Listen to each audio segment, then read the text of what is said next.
on a un volume d'eau très important qui s'écoule vers le canal des Rotours toute la journée. Et ce serait bien qu'il y ait une possibilité de récupérer cette quantité d'eau qui est perdue pour être utilisée par les Guadeloupéens, les Mornaliens ou autres personnes. Il y a une possibilité, ce serait de faire des réservoirs qui seraient remplis par ces eaux et que ces réservoirs soient utilisés, enfin l'eau soit analysée et que ces réservoirs soient utilisés par un peu tout le monde. Alors ici c'est l'entrée de la source. Quand nous avons commencé à travailler en 1992, après le cyclone Hugo, on a constaté que la source où les gens allaient, le bassin où les gens allaient se baigner, allaient s'alimenter en eau aussi, était devenu pratiquement impraticable. Alors, notre association a décidé de nettoyer la source, de remettre en l'état comme c'était auparavant. Alors ici, c'est l'endroit où sort l'eau, à l'entrée du bassin. Donc, c'est visible et remarquable par l'apparition de racines des arbres qui sont tout autour. Si vous y allez un jour, dès que vous voyez des racines apparaître d'une couleur blanchâtre, c'est ici que sort l'eau. Et ensuite, l'eau s'écoule tout naturellement vers un canal qui n'était pas visible quand on a commencé à travailler. Et là, c'est tous les gens qui venaient travailler avec nous, bénévolement. Et le travail se faisait chaque dernier samedi du mois, pendant 24 ans, gratuitement, bénévolement. Alors voilà, les gens qui venaient, c'était un petit peu de tous les âges, depuis les jeunes jusqu'à très âgés.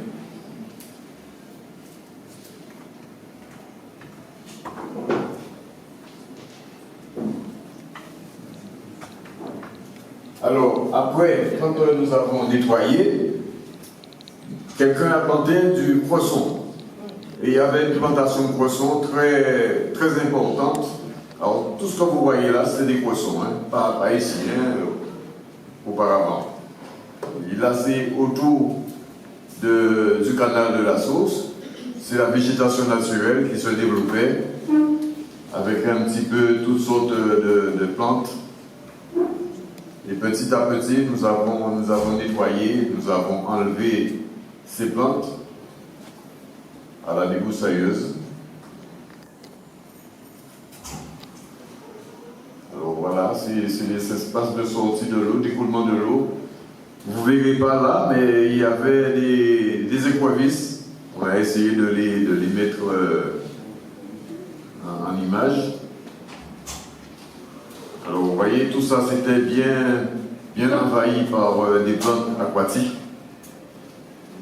Ça c'est tout à fait dans les débuts.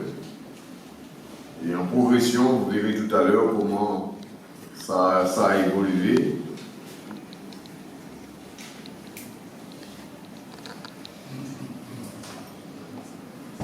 L'eau était en dessous des plantes, donc on ne voyait pratiquement pas l'eau.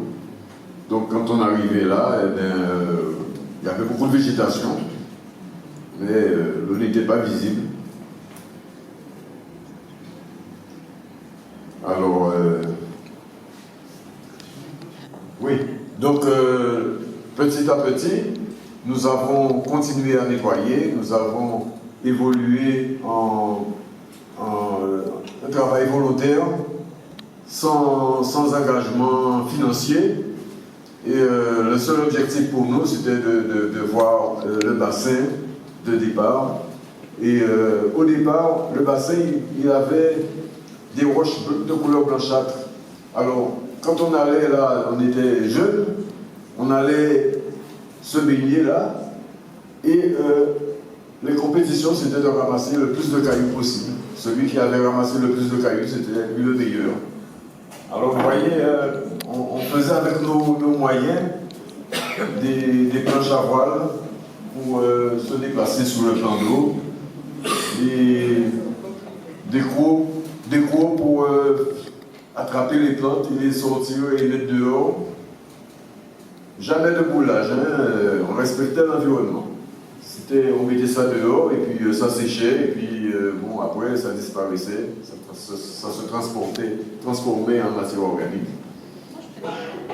Alors bon, ce sont des gens qui venaient bénévolement. Tout à l'heure là, vous avez vu notre président d'association, il n'a pas pu être avec nous aujourd'hui.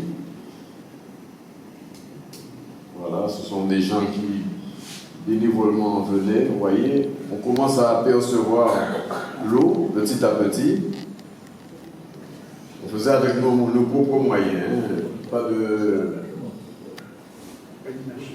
Pas de machine.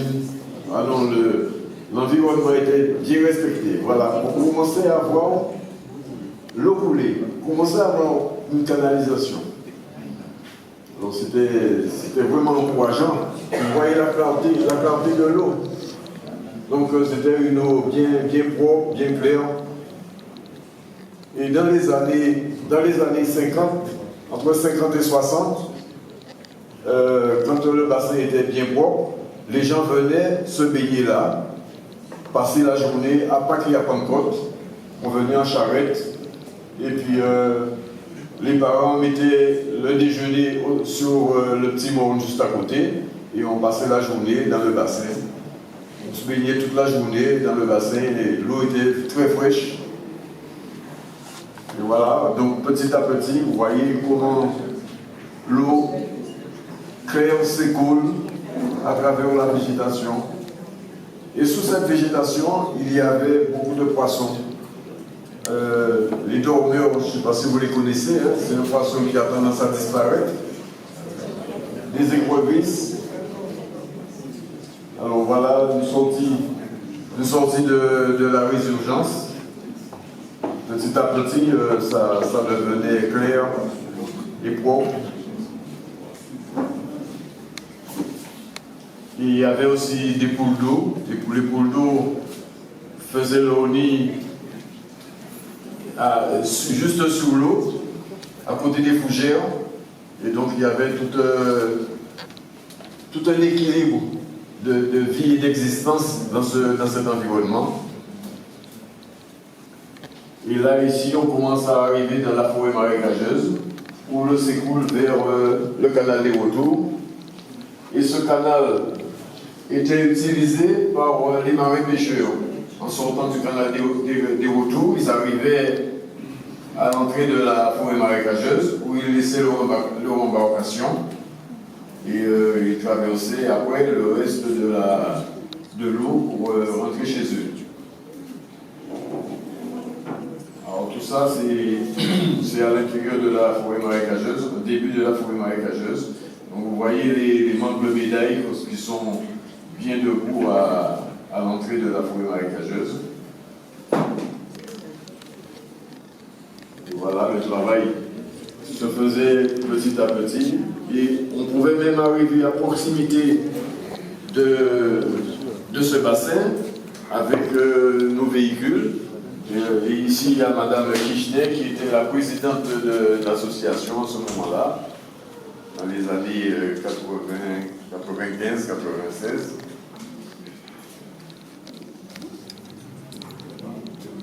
Oui, donc c'est un travail vraiment d'efficacité et de pertinence.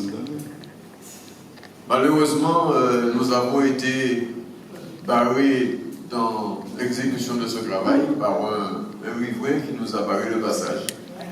Alors, nous attendons maintenant qu'au niveau du département, parce que moi, un bassin comme ça, je dis que c'est un bassin départemental parce que ça ne se trouve nulle part ailleurs. Peut-être que je me trompe, hein, parce que à la sortie du bassin, quand vous entrez dans la forêt marécageuse, vous avez 1 kilomètre avant d'arriver au canal des Vautours. C'est pour dire la quantité d'eau. Et en 1995, il y a eu une période de sécheresse. Même les rivières de la Basse-Terre étaient sèches. Et l'eau s'écoulait comme s'il n'y avait rien, il n'y avait aucune difficulté au niveau de la quantité d'eau. Quelle profondeur? Étant donné que l'eau n'est pas puisée avec excès, et que ça s'écoule tout naturellement, il n'y a jamais une quantité de sel importante. Donc c'est une eau qui est naturelle et qui conserve son aspect naturel. Alors là, c'est un problème de nettoyage qui s'est trouvé voilà. Ça, c'est au moment du nettoyage.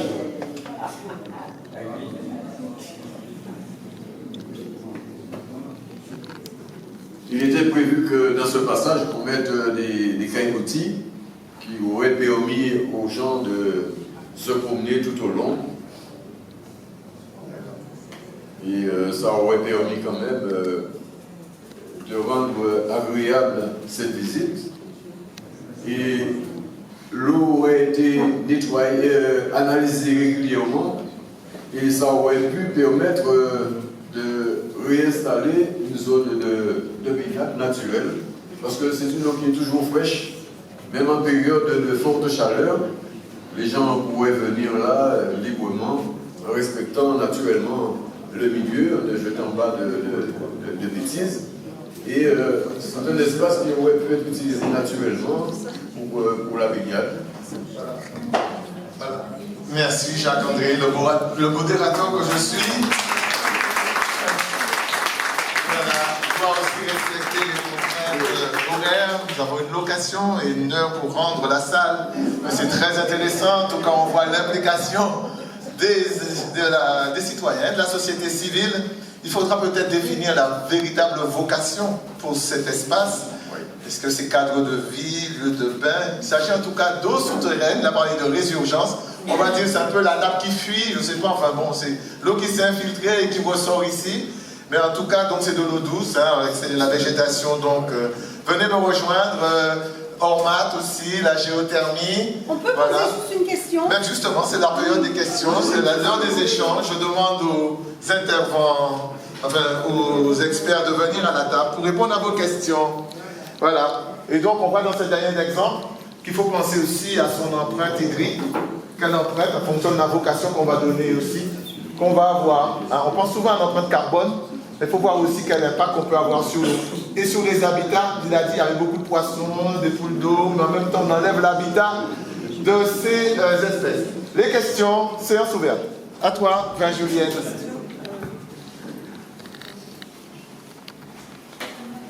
Ah, ça ne fonctionne pas? Ah, ben je vous donne le mien, volontiers. Voilà, madame. J'ai une question pour le représentant de l'association de Saint-Sauveur. Félicitations pour cette action citoyenne. J'aimerais savoir quelle est la profondeur de cet espace du bassin. Merci. Il y a des espaces qui font jusqu'à 2 mètres.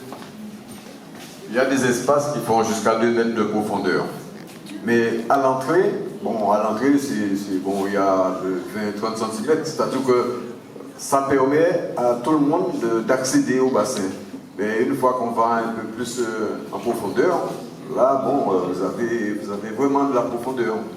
C'est pour ça que vous avez vu, on se déplaçait sur des planches à voile. Et après, on a acheté du matériel du matériel qui nous permettait de nous déplacer sur le plan d'eau sans avoir à tomber. Parce que la planche à voile, c'était un petit peu pas stable. Voilà. Et donc, vraiment, c'était intéressant, d'autant que ça permettrait aux gens d'aller vers le canal des Retours. Il y aurait un caillebotis arrivé. Il y a eu un plan, un plan de financement de la part de l'ONF. Je ne sais pas s'il y a des gens de l'ONF là, mais il y a eu un plan de financement pour, quand ils ont vu le travail que nous faisions gratuitement, eh bien ils ont monté un projet, malheureusement qui n'a pas abouti, mais le projet a existé. Et on avait tout un ensemble de caillebotis qui permettaient de se promener le long du canal et d'arriver au canal des Retours. Et là, il était prévu par la suite de mettre et possibilité de faire des promenades pour revenir sur Morne-à-l'eau en longeant le canal. C'était vraiment un très beau projet. Autre question? Oui, une question pour la centrale géotherme. Vous avez parlé de cet arrêté qui fixe la pression.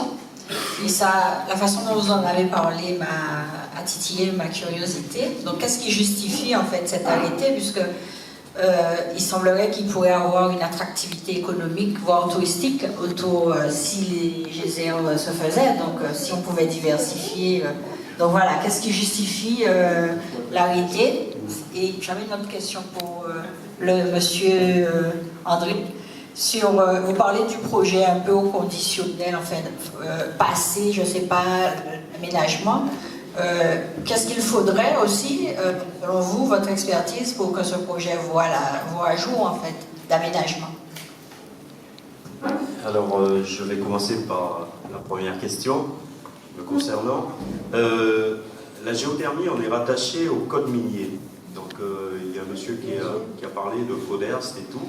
Effectivement, dès qu'on a besoin de faire un forage, mettre en place une nouvelle installation, on est obligé de faire une demande officielle au niveau de la préfecture, qui est la filiale à l'ADEAL, et on va donner le dossier, et ça sera accepté ou pas accepté, il y aura une enquête publique, comme d'habitude, ensuite ça va passer au CODERS, et ensuite on aura un arrêté préfectoral signé.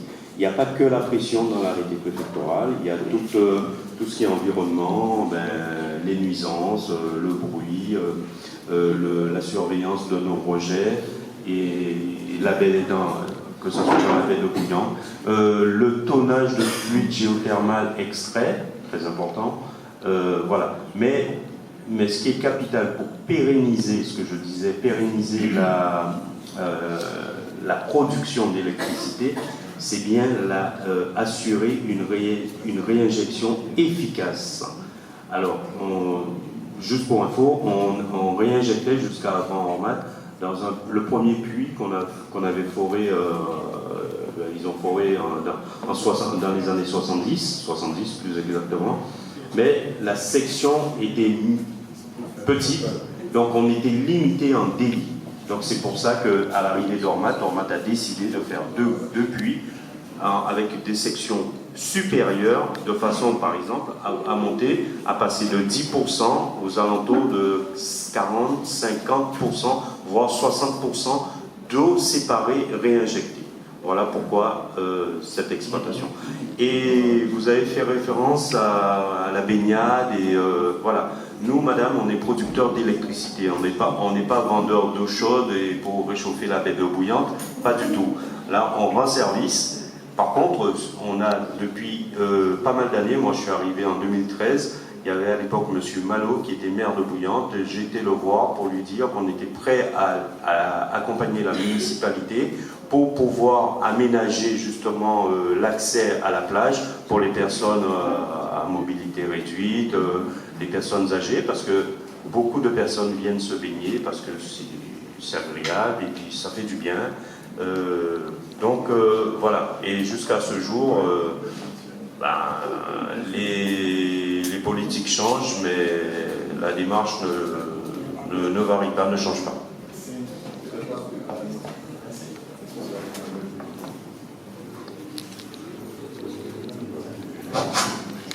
Oui, alors la question du projet de Saint-Sauveur s'est arrêtée parce qu'il y a eu fermeture du passage par un riverain qui a estimé que nous n'avions pas à passer là, alors que sur le plan cadastral figure le passage marqué route de Saint-Sauveur, qui date depuis très longtemps.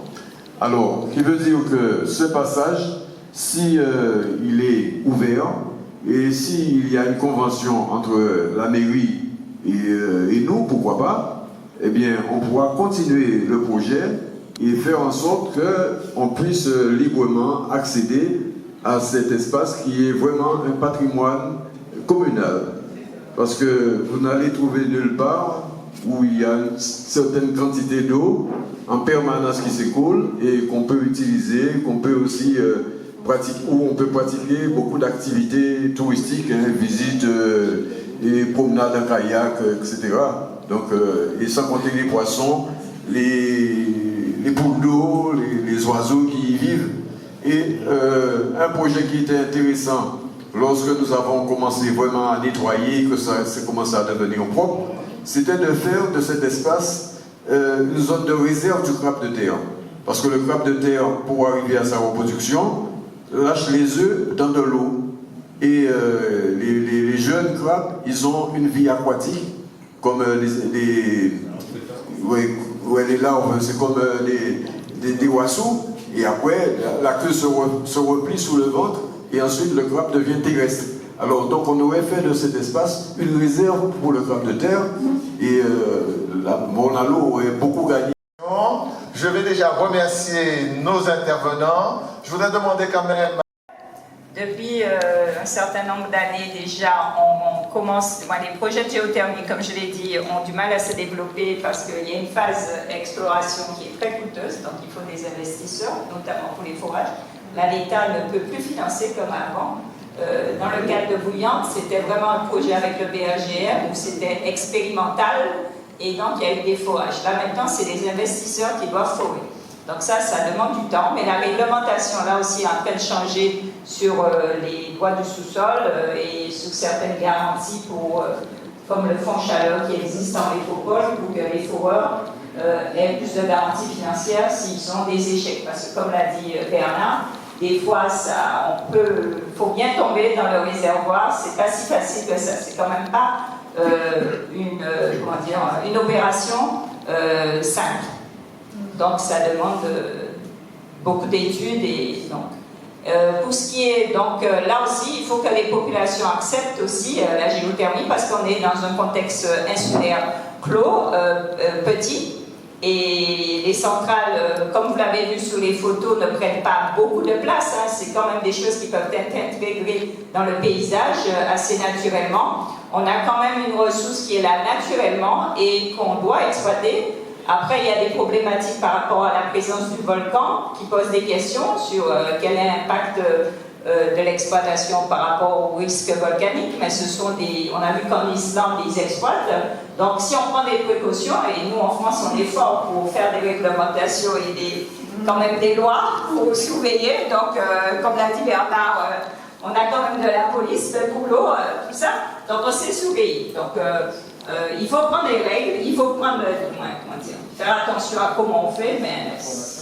Et pour ce qui est de la formation, excuse-moi, j'ai oublié justement, comme on sait que l'Université des Antilles est engagée à côté de plusieurs autres partenaires du territoire Guadeloupe et Martinique aussi, pour former ce qu'on appelle un centre d'excellence pour la géothermie, puisque la géothermie concerne la Guadeloupe, mais aussi toute la Caraïbe.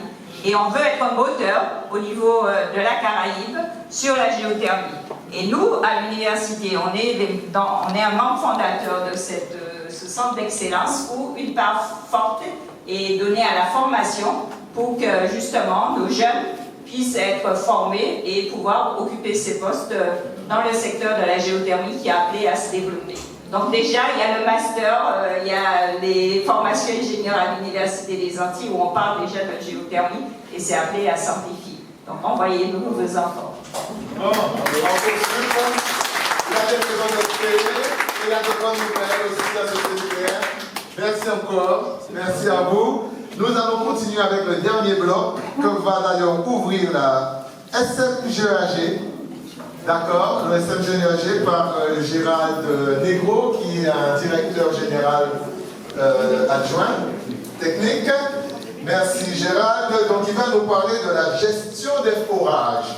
La gestion des forages a vocation AEP, donc eau potable, l'abandon d'ouvrages et les prospections hydrogéologiques en cours. Il y a d'ailleurs un monsieur Capester qui demandait où ça en était, est-ce qu'il y avait d'autres sources, d'autres prospections. À toi Gérald, sur donc la recherche de ces nouvelles ressources en eau souterraine, la gestion des forages. Eh bien, merci, bonjour à toutes et à tous. Donc effectivement, je vais vous présenter un projet qui est en cours donc actuellement par le SMGEAG et ses partenaires, qui porte sur la recherche de nouvelles ressources souterraines dans un contexte de crise que vous connaissez et qui vise effectivement, comme cela a été souligné par les précédents intervenants, et bien faire en sorte qu'on puisse aussi rechercher au niveau des eaux souterraines pour apporter des réponses concrètes pour améliorer la situation des distributions d'eau potable sur notre territoire. Donc quelques éléments de contexte dans la carte qui apparaît ici. Donc voilà, merci, parfait. Donc un petit élément de contexte pour expliquer effectivement qu'aujourd'hui le SMGEG assure la distribution, le service public de distribution d'eau potable en s'appuyant sur un certain nombre de ressources en eau. Principalement sur la Grande Terre, on ne voit pas très bien en jaune, mais voilà, donc des forages donc sur la Grande Terre. En rouge, donc principalement sur la Basse Terre, des sources, 24 sources, et puis 22 captages en rivière. Toujours concernant la Basse Terre, c'est là effectivement qu'on a la quantité d'eau la plus importante, la plus captive, et celle sur laquelle effectivement le SMGEG s'appuie pour pouvoir assurer le service de distribution de l'eau potable. Tant en termes de quantité et nombre de prélèvements, c'est plutôt en fait ce qui est prédominant, c'est plutôt les captages sur l'eau souterraine. En termes de volume, en revanche, vous le voyez sur ce camembert, 80% des volumes d'eau qui sont utilisés pour la production et la distribution d'eau potable provient des eaux de surface et des rivières. Et cette configuration, qui finalement est celle que l'on connaît depuis tantôt, depuis que les réseaux ont été créés, bien entendu, c'est une configuration qui s'est appuyée sur la quantité d'eau abondante que l'on peut avoir dans nos rivières. Néanmoins, aujourd'hui, elle peut aussi nous questionner parce que, notamment en période de cyclone, on se rend compte effectivement qu'on a des rivières qui peuvent entrer en crue, on a des rivières qui peuvent devenir en fait qui peuvent sortir de leur lit, et on peut se retrouver donc en période cyclonique, donc en situation de crise, où on n'a plus la possibilité de pouvoir utiliser cette eau de surface. Et donc effectivement, derrière ça, se pose la question de l'opportunité pour nous de renforcer l'utilisation de l'eau souterraine. Les enjeux sont des enjeux que vous connaissez, qu'on entend régulièrement parler, des enjeux qui sont ceux de la distribution. Alors on a listé effectivement un certain nombre d'items avec des problématiques que l'on rencontre régulièrement et sur lesquelles effectivement les services du SMGEG sont amenés en fait à intervenir. Donc en premier lieu, il y a des fortes difficultés de distribution d'eau potable que l'on rencontre sur les communes du Sud-Basse-Terre. Singulièrement les communes de Gourbert, de Saint-Claude, de Trois-Rivières et de Vieux-Fort et de Basse-Terre. Et les problématiques effectivement sont directement liées au fait que sur cette partie-là du territoire, on utilise quand même de l'eau brute, donc captée au niveau du milieu naturel, qui vient en fait des rivières. Et donc cette situation en fait génère un certain nombre de difficultés de production d'eau potable, notamment lorsque les rivières rentrent en crue. Donc on appelle la turbidité de l'eau, c'est ce qu'on appelle la concentration en matière en suspension qu'on a au niveau de l'eau. Et effectivement, lorsque on a une eau qui est turbide et qui arrive en fait dans les usines de production d'eau potable, comme celles-ci sont quand même très vétustes, notamment sur le Sud-Basse-Terre, et n'ont pas fait l'objet de travaux de réhabilitation ou de rénovation qui auraient été nécessaires, eh bien on se retrouve dans la nécessité de réduire les débits d'eau produits, et on est déjà dans des situations des communes qui sont plutôt en manque d'eau, et donc en situation effectivement en période de turbidité, on renforce les problématiques de manque d'eau. On a aussi sur le Sud-Basse-Terre, on en a parlé tout à l'heure, les intervenants en ont parlé, on a cette contamination par les pesticides qui fait qu'effectivement ça nous oblige à utiliser un traitement par un charbon actif. Et c'est vrai qu'au travers la diversification de la ressource en eau en utilisant l'eau souterraine, c'était le cas notamment comme on l'a fait à l'Hermitage, on peut capter une eau qui est de très très bonne qualité, n'est pas contaminée par la pesticide, et du coup derrière effectivement on nous facilite aussi le processus de traitement de l'eau potable. Autre enjeu important pour nous, c'est la fragilisation du captage de Trou à Diable sur la commune de Bouillante. C'est un captage qui est très fragile et qui est très sensible aux aléas climatiques. Les tempêtes Fiona et avant ça le cyclone Marianne, nous l'ont rappelé, on est sur un captage qui, dès lors qu'on a des fortes crues, on peut avoir des glissements de terrain, et donc l'exploitant de cette partie du territoire et les agents peuvent prendre des risques pour essayer de déboucher le captage ou effectivement accéder à celui-ci. Et donc, compte tenu que c'est le seul endroit en fait, qui est utilisé pour alimenter la commune de Bouillante, ça crée un vrai risque. Et on verra par la suite, on a un projet de forage en eau souterraine pour permettre justement de pouvoir pallier cette situation. Autre enjeu fort, c'est celui de la création du nouveau CHU, donc sur la commune des Abymes, dont l'alimentation en eau potable est bien entendu assurée. Néanmoins, pour un établissement comme celui-ci qui est particulièrement sensible, l'enjeu c'est aussi de faire en sorte qu'on puisse créer un système qui soit très résilient et qui puisse, en cas de défaillance, en fait, puisse s'appuyer sur d'autres ressources en eau. Et là aussi, on verra tout à l'heure, on a un projet de création de forage en eau souterraine. Et enfin, le dernier item sur lequel effectivement on travaille actuellement, c'est celui de l'insuffisance de la production en eau potable de Bellocado. Vous savez que notre infrastructure est conçue avec une grosse canalisation qu'on appelle le filaire de Bellocado.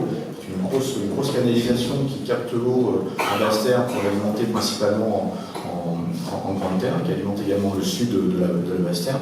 Et en fait, on s'est rendu compte qu'en période de sécheresse, on a cette source qui, jadis, produisait beaucoup d'eau et en produit beaucoup moins. Et là aussi, cette situation crée des manques d'eau et un enjeu aussi pour nous dans une logique d'amélioration du service rendu à la population et surtout l'objectif principal qu'on s'est fixé, ce qui est de sortir des tours d'eau. Et bien là aussi, en fait, on veut s'appuyer sur cette diversification de la ressource en eau pour pouvoir apporter des solutions concrètes et pragmatiques. Alors, donc bien entendu, le renforcement de l'utilisation des eaux souterraines présente un certain nombre d'avantages, le fait d'être moins sensible en période de sécheresse, puisque c'est vrai qu'en période de sécheresse, le niveau de l'eau dans les rivières diminue. On a vu qu'on est très dépendant à 80% des captages en fait en rivière. Donc dès que le niveau d'eau baisse, forcément, la disponibilité de l'eau que l'on utilise dans les usines de production d'eau potable diminue et on est sur des niveaux de production plus faibles et effectivement des situations de manque d'eau. L'avantage également des eaux souterraines, c'est également être moins sensible aux fortes précipitations. J'en ai parlé un petit peu tout à l'heure. On a une eau qui est de qualité stable, avec une disponibilité stable, et ça c'est en tant qu'opérateur de la distribution d'eau potable, c'est quelque chose qui est particulièrement intéressant. Donc on a un certain nombre de projets qu'on a engagés depuis l'année 2024. C'est des petits triangles verts, je ne sais pas si on les voit bien, mais voilà. Donc on a des projets du Sud Basse-Terre, 5 forages Sud Basse-Terre. On a des projets également à proximité des sources de Bellocado. Également des projets de forage dans le secteur de Perrin, Bois-Vinière, à proximité de l'idée du nouveau CHU. Et puis également sur le secteur de Leroux, sur la nappe de la Grande Terre. Alors, les projets en cours, on va principalement, compte tenu du temps qui nous est alloué, on va focaliser sur les 5 projets du Sud Basse-Terre. Alors, pour cela, le SNGEG s'est entouré d'une équipe de spécialistes. On s'est appuyé, on va dire, sur les forces vives et les compétences qu'on a sur le territoire, et on l'a vu tout à l'heure, on a des hydrogéologues agréés qui connaissent bien le territoire, qui sont compétents, et on a souhaité, bien entendu, faire appel à leurs services pour nous conseiller, nous accompagner, pour bien faire les choses.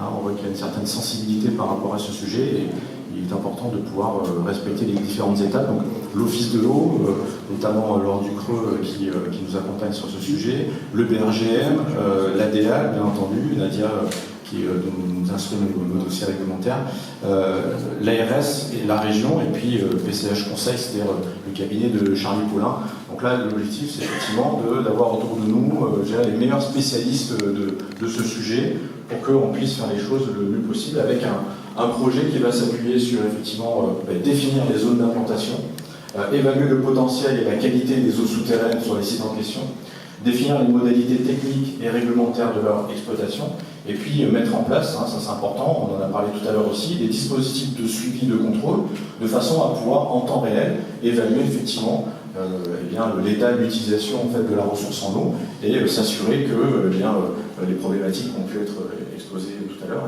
soient bien cernées. Donc 4 phases en fait dans la mise en œuvre de ce projet, assez classiquement une phase de recherche bibliographique, donc on a beaucoup d'éléments sur le nord Basse-Terre, un peu moins sur la Basse-Terre. Néanmoins, on a quand même beaucoup d'éléments qui ont été travaillées il y a plusieurs années. Une phase 2 plutôt liée au dossier réglementaire. C'est une étape qui est importante. La réglementation est là pour nous protéger. Donc il est important de pouvoir bien la respecter et respecter ces différentes étapes. Ensuite, une phase 3 qui est plus une phase opérationnelle avec la constitution des dossiers de consultation des entreprises qui vont être chargés de réaliser les travaux de forage. Et puis une phase 4 qui est plus la partie foration, travaux de foration, instrumentalisation des ouvrages, suivi des tests de productivité, des prélèvements et les analyses, de façon à pouvoir vérifier qu'effectivement l'eau qui est recherchée est de bonne qualité et coche toutes les cases. Et puis les rapports de fin d'exploitation d'exploration qui nous permettront de passer justement en phase d'exploitation. Donc une analyse très sérieuse par rapport à ce sujet, avec une méthodologie qui s'appuie sur une analyse multicritère, donc 2 types de critères. En bleu, on voit pas très bien sur les critères environnementaux, dans lesquels on va retrouver classiquement est-ce qu'il y a une recharge météorite en fait de la ressource, quelle est la perméabilité du sol, est-ce qu'il y a des risques naturels prévisibles avec des mouvements de terrain, des inondations, quel est l'état de la minéralisation également de la ressource souterraine, quels sont les risques phytosanitaires. Il est clair que la contamination en chlordécone peut être rédhibitoire par rapport à cette recherche, et puis également les risques d'intrusion saline qui est un paramètre particulièrement important. Et enfin les pressions humaines, c'est-à-dire les pressions urbaines, industrielles ou agricoles, qui sont des critères qui sont pris en compte dans le choix de ces différents sites à explorer. On a également un certain nombre de critères, plus techniques, notamment faire en sorte que ces zones de recherche de forage soient situées à proximité immédiate des zones qui sont en manque d'eau, pour répondre aussi à la problématique que nous connaissons. Également des contraintes socio-économiques, la présence ou pas de gros consommateurs d'eau, la proximité des infrastructures d'eau potable, c'est important puisqu'il ne s'agit pas non plus d'aller tirer des kilomètres et des kilomètres de canalisation pour ramener vers le réseau les forages qui ont été réalisés. Et puis ensuite des sujets liés à la maîtrise foncière et à l'accessibilité des sites de forage. Donc une analyse multicritère a été réalisée, corrélée, étudiée par nos experts, à l'issue de laquelle, sur la vingtaine de sites qui ont été explorés, 5 sites ont été retenus, donc on retrouve sur cette carte. Alors on a en haut à gauche le site de l'Hosto sur la commune de Bouillante, qui va nous permettre d'apporter des éléments de réponse par rapport effectivement à la problématique dont je vous parlais tout à l'heure, c'est-à-dire celle du captage de Trois-Diables, donc le site de l'Hosto. Sur Saint-Claude, 2 sites pressentis. Celui de la rivière Saint-Louis, particulièrement important pour nous, puisque la rivière Saint-Louis, aujourd'hui, alimente l'usine de Beauvallon, qui elle-même alimente l'hôpital de Basse-Terre et la ville de Basse-Terre. Et moi, j'ai en tête une problématique qu'on a dû gérer quand la tempête Fiona est passée. On a la rivière Saint-Louis qui est sortie de son lit, et donc le captage qui n'était plus alimenté. Et donc on s'est retrouvé pendant plusieurs jours dans une situation de crise absolue, où en fait on n'avait plus la possibilité finalement de pouvoir alimenter Basse-Terre et l'hôpital du fait que la rivière soit sortie de son lit. Là, avec la réalisation d'un forage en eau souterraine, on permettrait d'apporter des éléments de réponse très concrets dans une situation comme celle-ci, si celle-ci venait se représenter. Et on sait qu'hélas, avec le réchauffement climatique, on risque d'avoir de plus en plus de catastrophes naturelles et malheureusement ça risque de se reproduire. Sur Saint-Claude également le site de Dugommier pour sécuriser le secteur Morin et Dugommier sur lequel on a un certain nombre de difficultés de distribution. Et enfin sur Trois-Rivières, le site de Delgrès-Cardonnier qui nous permettra de sécuriser et interconnecter la commune de Vieux-Fort, qui aujourd'hui est alimentée qu'avec une seule canalisation. Pour Fiona aussi, on a, souvenez-vous, on avait cette conduite qui avait été arrachée par la ravine. Et là aussi, en fait, cette sécurisation par un forage d'eau souterraine nous permettrait effectivement de pouvoir améliorer la situation. Et enfin, le site de Palmiste Moscou, également pour alimenter la commune de Gourbert, pour notamment sortir de cette problématique d'une part de chlordécone et d'autre part en fait cette problématique qu'on peut avoir sur Gourbert qui utilise en fait donc la rivière Gavillon qui quand elle rentre en crue est une rivière qui est déchaînée. Voilà, donc actuellement l'avancement du projet, donc le projet avance en vitesse accélérée puisque en 2024 on a avancé les phases 1 à 4 et on est actuellement en phase de démarrage des travaux, donc les travaux de forage vont démarrer le mois prochain, au mois de février. On espère trouver, comme la photo l'indique, une eau qui soit de nature à répondre à cette problématique. Alors on a également d'autres projets qui sont en cours, le renforcement des sources de bel eau cadeau sur la commune de Capesterre-Belle-Eau.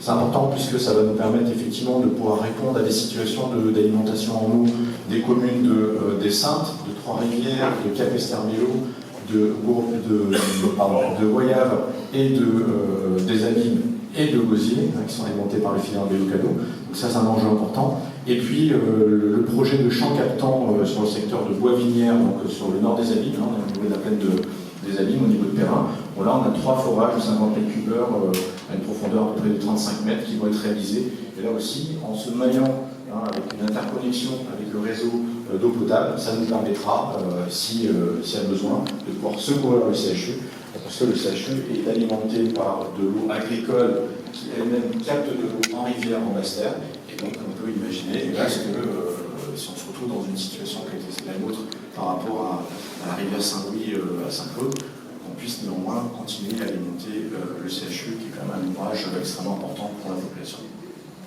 Voilà, donc en termes de perspective, donc on souhaitait au travers de ce projet souligner le fait que le SMJG met en œuvre une nouvelle stratégie de diversification de la ressource en eau, qui est un véritable changement de paradigme, puisque jusqu'à présent, ces projets-là, on le voit bien, étaient quand même minoritaires dans le volume d'eau qui est utilisé pour alimenter la population. Et puis, ce sont des projets qui visent aussi à répondre aux défis du changement climatique. Il y a un enjeu d'anticipation par rapport à ce qui nous attend et qui nous est annoncé, et répondre également aux défis que nous tentons de relever qui est lié à la crise de l'eau en Guadeloupe, et apporter des éléments de réponse pragmatiques et concrets. Voilà, je vous remercie. Merci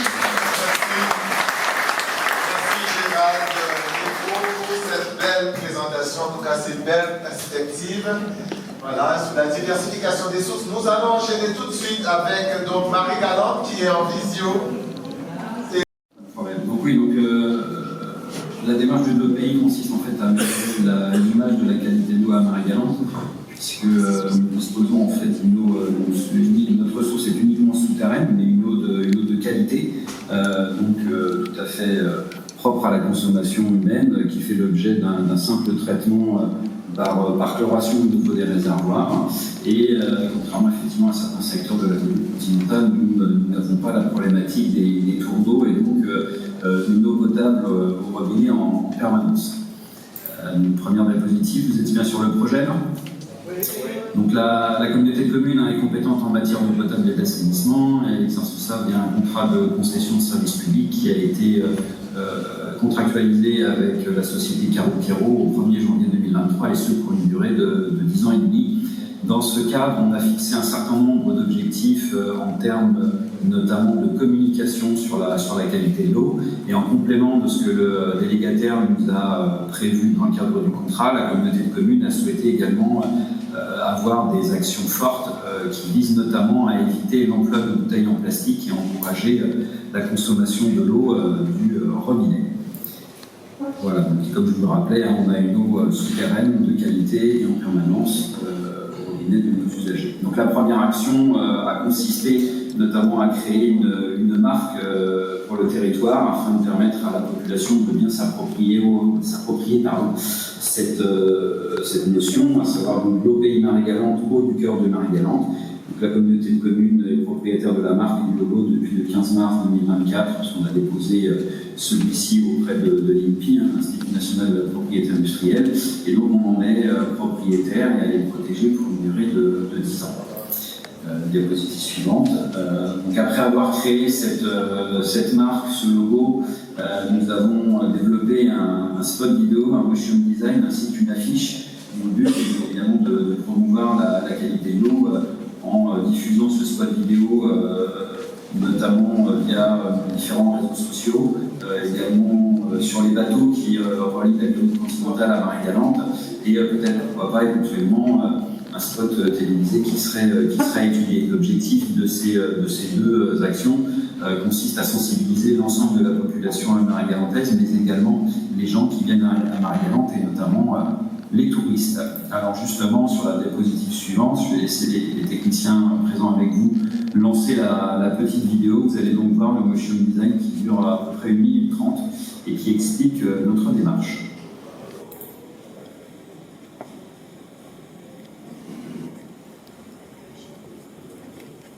Donc on attend la vidéo, mais enfin c'est du marketing territorial. C'est ça? Si on veut, c'est la promotion de l'eau du robinet de Marie-Galante pour encourager la population et les gens qui nous rendent visite à la consommer plutôt que d'utiliser des bouteilles en plastique.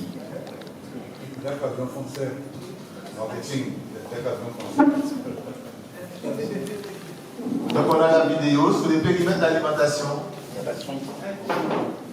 Avec le son, ça sera mieux et ça viendra. Plusieurs années, les analyses le confirment. Notre eau respecte toutes les normes sanitaires. La Globélie Marie-Galante à consommer sans modération. À Marie-Galante, nous avons la chance de bénéficier d'une ressource précieuse, une eau locale pure et accessible. Nos 7 forages souterrains fournissent une eau d'excellente qualité disponible en continu. Depuis plusieurs années, les analyses le confirment. Notre eau respecte toutes les normes sanitaires. La présence de calcaire n'entraîne aucun risque pour notre santé. En comparaison avec l'eau en bouteille, consommer l'eau du robinet vous fait économiser au moins 800 € par an.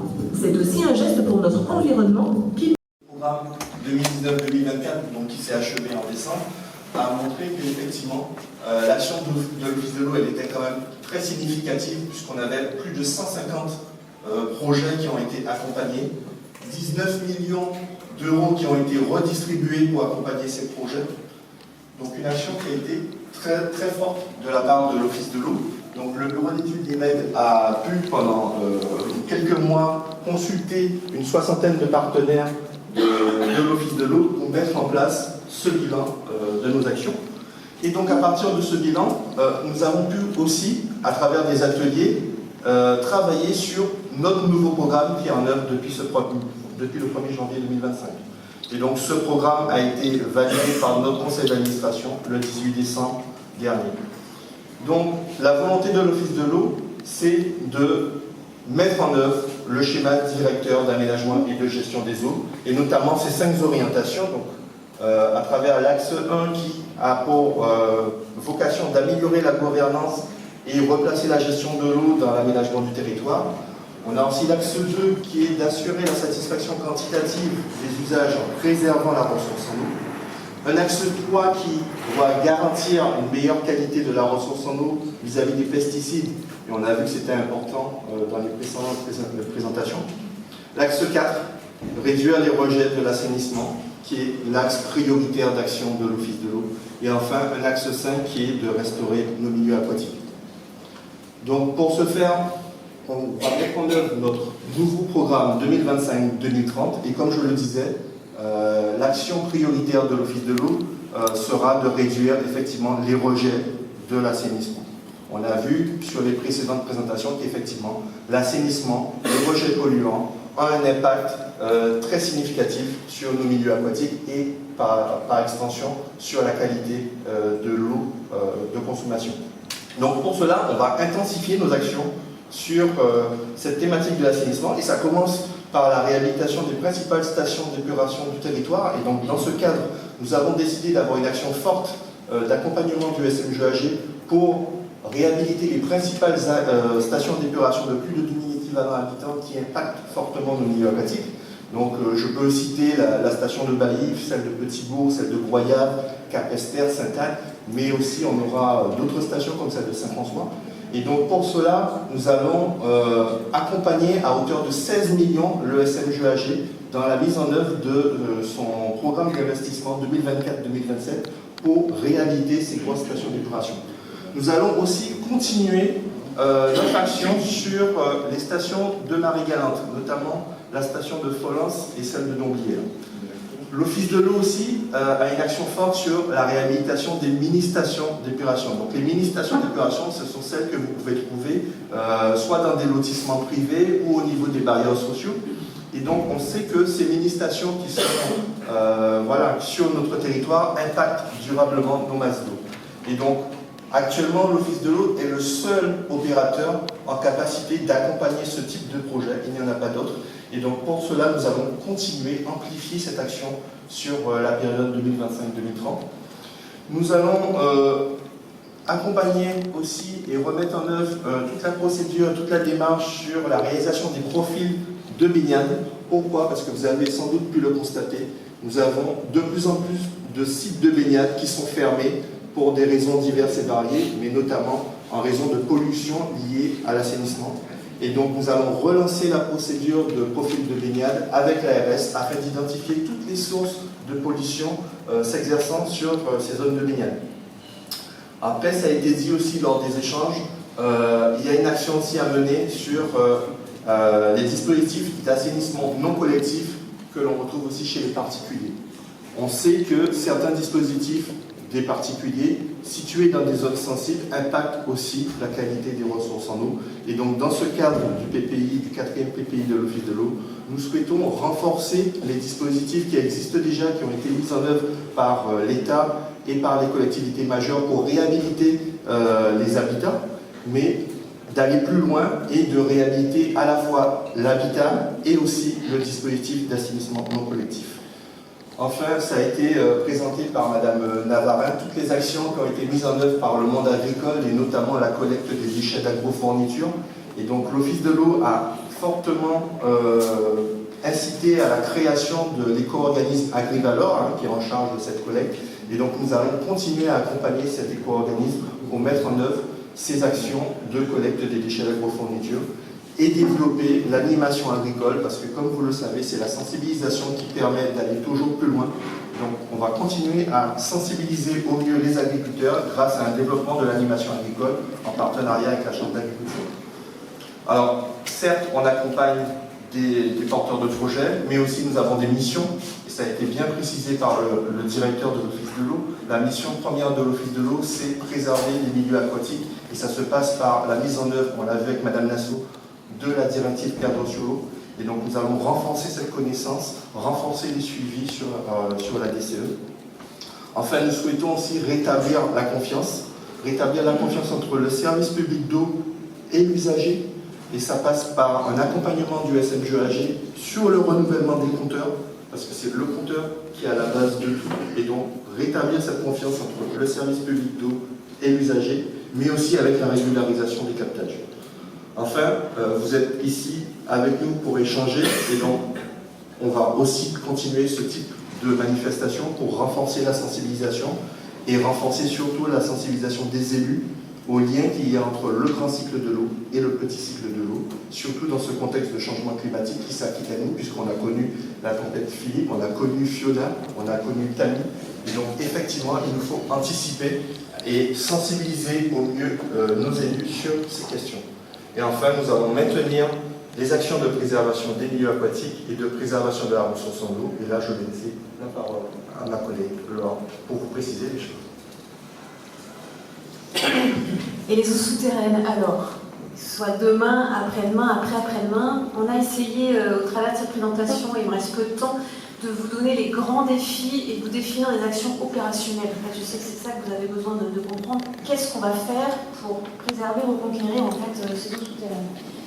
Alors le premier défi, comme toujours, c'est la préservation de la qualité des masses d'eau. Vous savez que les masses d'eau sont impactées, je ne reviens pas, tout vous a été présenté, mais qu'est-ce qu'on peut faire alors? La première chose à faire, c'est très pragmatique, c'est de limiter en surface l'utilisation de toute substance polluante, quel que soit le milieu. On ne pointe pas du doigt les agriculteurs ou les villes. Voilà, tout le monde est concerné par ça, donc il est important qu'on continue à travailler et qu'on limite donc, l'épandage de substances. Ça passe également par l'instauration des périmètres de protection. Et là, vous savez qu'il y a donc des travaux pharaoniques qui ont été menés par le SMGEAG. Et donc, il y a plus de 30 captages qui sont actuellement concernés par cette démarche. Donc, on peut espérer à très court terme en fait, une réelle protection contre les pollutions ponctuelles et diffuses. Et donc, l'amélioration évidente de la qualité de l'eau de nos ouvrages. On doit également, ça c'est quelque chose qui n'est pas fait sur le territoire et qu'on a chiffré dans notre PPI, mettre en place des cavitomètres. Alors ça veut dire mettre des tubes dans le sol et aller surveiller ce phénomène d'intrusion saline. Aujourd'hui on l'observe qu'au travers des analyses qu'on fait sur nos captages, mais en fait on va anticiper un peu et on va aller remettre des piézomètres en zone littorale et essayer d'anticiper. Voilà, on ne va pas attendre les constats cette fois, on va faire attention à la progression de ce phénomène. La reconquête maintenant de la qualité des nappes, ça va passer par une exploitation donc plus raisonnée. Et là, ça c'est déjà en cours, le SNGAG va abandonner les forages qui génèrent l'intrusion saline dans les plateaux du Nord. Ce phénomène qui est quasiment irréversible peut quand même s'atténuer dès lors qu'on stoppe toute l'exploitation. On n'a plus de choix et sachez que c'est déjà en cours. Donc Gérald peut-être nous donnera un délai, en tout cas c'est pour demain. Par ailleurs, vous l'avez vu, il y a beaucoup de projets qui sont faits qui permettent la réduction des intrants agricoles et la Guadeloupe a entamé un véritable virage il y a 10 ans et aujourd'hui on se tourne de plus en plus vers l'agroforesterie et l'agroécologie et ça c'est quelque chose qui se ressent déjà sur la qualité de nos nappes.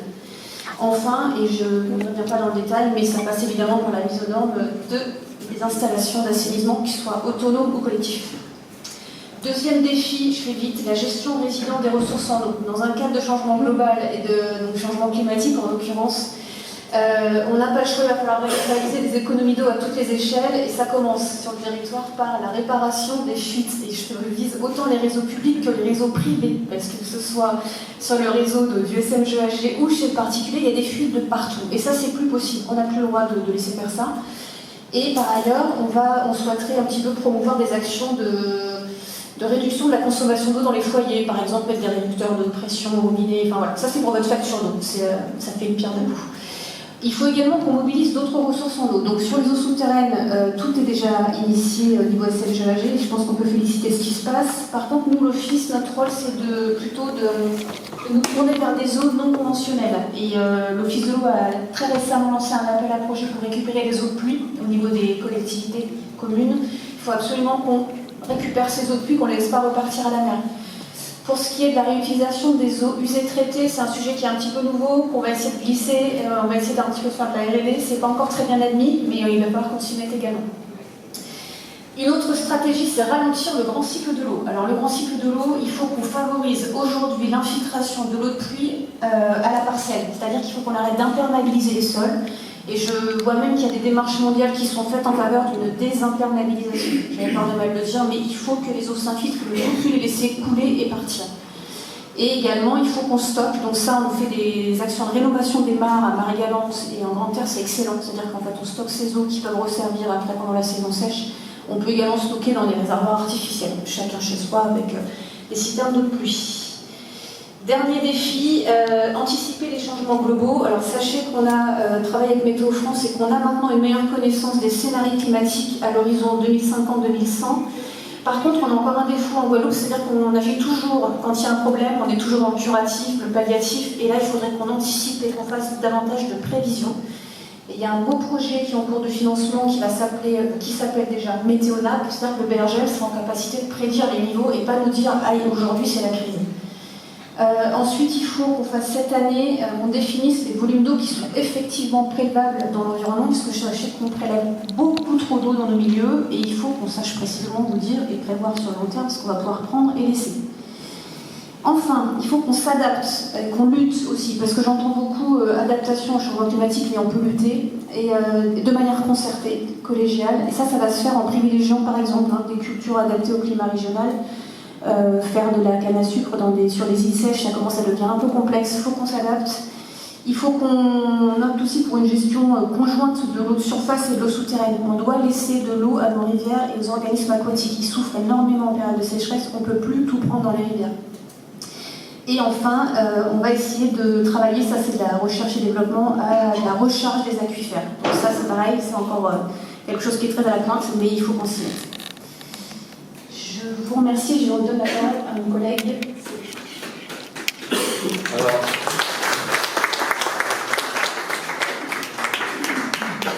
Alors pour finir, effectivement, comme je le disais, on met en œuvre notre programme pluriannuel d'intervention 2025-2030 et il était important pour nous de continuer avec vous la sensibilisation du grand public parce qu'on sait que c'est à travers l'action de la société civile, des associations qu'on a cette meilleure sensibilisation. Et donc, dans le cadre de ce PPI 2025-2030, nous avons souhaité conserver toutes les actions d'accompagnement des associations, puisqu'on a pu le voir sur les précédentes interventions. Il y a beaucoup d'actions qui sont menées par les associations et qui reposent sur du bénévolat. Et donc, il s'agit pour nous d'accompagner l'action des associations, que ce soit dans l'organisation d'événements, de manifestations sur la préservation des milieux aquatiques ou sur l'élaboration et la diffusion de supports de communication pour encore renforcer cette sensibilisation et renforcer la connaissance de nos milieux aquatiques, et enfin mettre en place des actions de restauration de nos milieux. Et donc dans ce cadre, on souhaite aussi accompagner les projets qui sont portés par les associations et par les établissements scolaires. Et donc dans ce cadre, nous avons prévu des aides dans le cadre de ce PPI 2025-2030 avec un accompagnement qui peut aller jusqu'à 80%, et donc qui nous permettent d'accompagner aussi des projets avec un montant d'aide qui peut aller jusqu'à 5 000 €. Donc n'hésitez pas, venez nous voir et nous verrons ensemble comment on peut renforcer vos projets et vous permettre de les réaliser au mieux sur le territoire pour préserver nos milieux aquatiques. Merci à tous.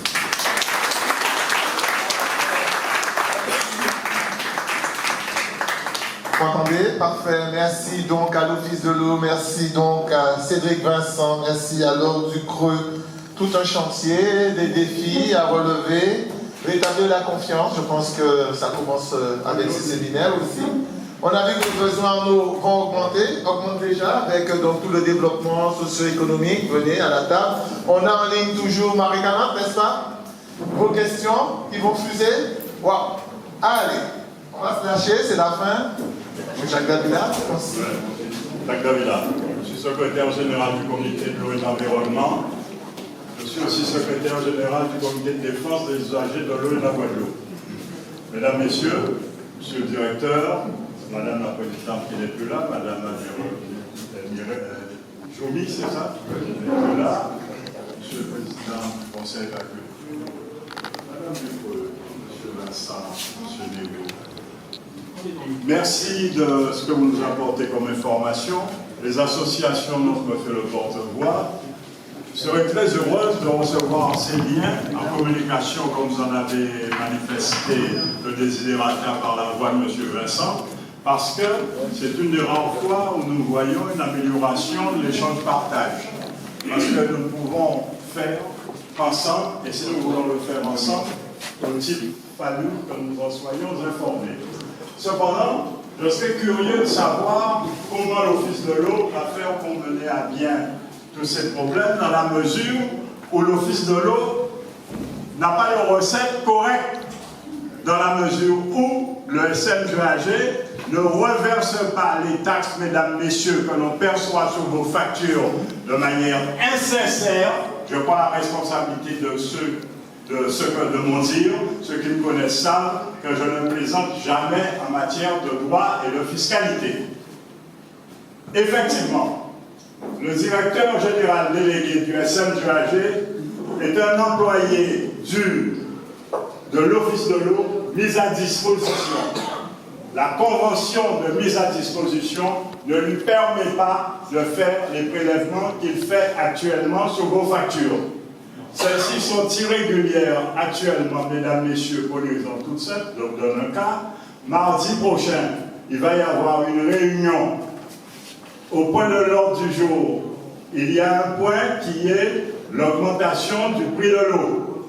Et bien, dans cette augmentation du prix de l'eau, je peux vous dire que c'est une correction d'une erreur qui est faite antérieurement depuis 6 mois, dans la mesure où on vous facture déjà une augmentation qui n'a pas encore été approuvée, on vous la facture depuis août 2024. Nous allons aller en justice si ça ne s'arrange pas de manière apaisée. Parce que par expérience de la haute administration, j'ai l'habitude de trouver des solutions apaisées. Je peux vous dire que ça serait vite et bien. Deuxième des choses, vos factures vont augmenter encore le 1er janvier, prenons toutes celles, mesdames, messieurs, c'est parce qu'il y a une taxe qui s'appelle obligation de recycler les bouteilles en plastique, ce qui se traduit par 25% de l'augmentation du coût de la bouteille en plastique. Mais depuis quand vous savez qu'on recycle les bouteilles en plastique à la Guadeloupe, on va vous augmenter déjà quelque chose qui est impossible à faire à la Guadeloupe, cela n'existe pas. Et ensuite, mesdames, messieurs, nous avons entendu, bien sûr, le SNGAG nous faire part de ses prévisions, mais enfin, il y a des tas de choses qui ne sont pas très claires, ni très normales, ni très saines, notamment la recherche des captages qui nous permet de voir les problèmes d'approvisionnement en eau potable de l'hôpital. Alors rappelez-vous, il y a 4 semaines, le préfet René Vauzier, Xavier Lefort, oui, nous allons à fin mars livrer l'hôpital. Nous l'avons immédiatement dénoncé, menacé d'aller au tribunal. Sans compter les problèmes des eaux hospitalières dont on ne parle pas.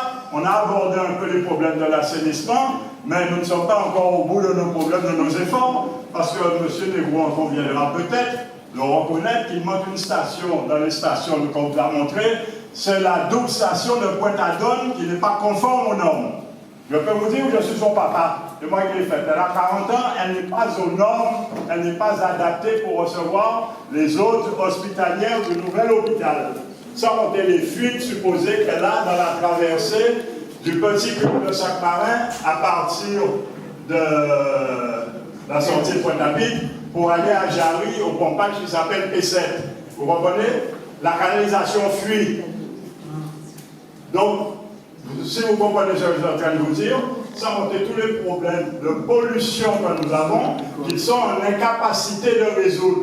Le SMGAG n'a pas les moyens financiers de faire face dans son plan d'investissement, le fameux PPI, aux problèmes. Donc il est certain qu'il faut, oui, l'Office de l'eau a fait beaucoup, c'est très bien, nous échangeons, nous partageons, il faut que nous fassions ensemble, il faut que nous nous écoutions pour pouvoir vivre ensemble, je dis toujours, il faut le faire ensemble, mais il faut, mesdames, messieurs, que nous échangeons, que nous partageons, que nous nous disons la vérité. Et sur le chemin de vérité, c'est la seule manière que nous allons pour faire des choix qui soient en nous confrontant à nos réalités, en capacité de solutionner nos problèmes nous-mêmes et d'arrêter de nous faire prendre des vessies pour des lanternes. Voilà.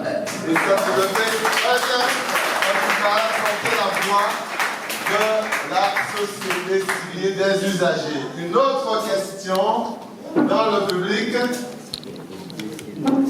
Bonsoir, c'est pour M.